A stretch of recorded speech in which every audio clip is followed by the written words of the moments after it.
Hello, my name is Isabel Fletcher and I'm a PhD candidate at the London School of Hygiene and Tropical Medicine. And in this study, we wanted to explore the impact of environmental degradation on malaria re-emergence. And we did this in Venezuela, which is a country that has experienced a rapid surge in cases over the last 20 years. And this is really worrying as it's threatening the progress of other neighbouring countries in the Latin American region towards their malaria elimination.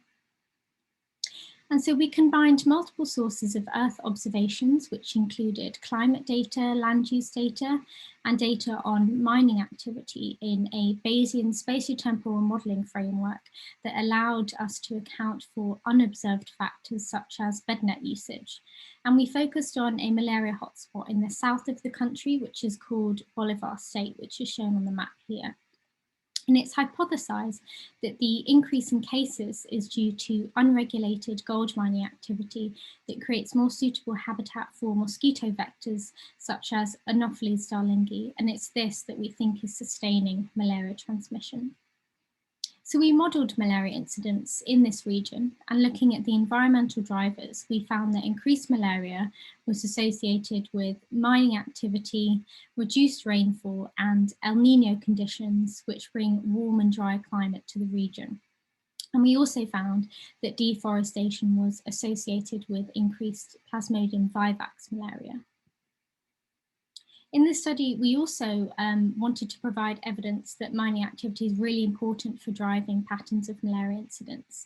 And we showed this using our model that it's really important in hotspot areas, and because when we account for mining activity, this can explain the unexplained spatial variation in malaria. And we see this through a reduction in the value of the random effects of our models, which are highlighted in the circles.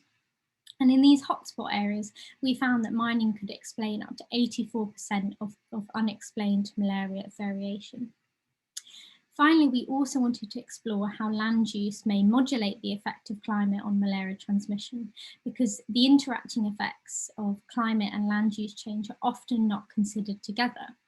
And we found that the nonlinear impact of temperature on malaria transmission was much greater in areas that were more deforested compared to areas with minimal amounts of deforestation. And this is because deforestation creates favourable microclimates for Anopheles darlingi, which is the primary malaria vector in the region. And with that, I'd like to thank you for listening, and thank you to all of my collaborators and LabRoot for the support for this work.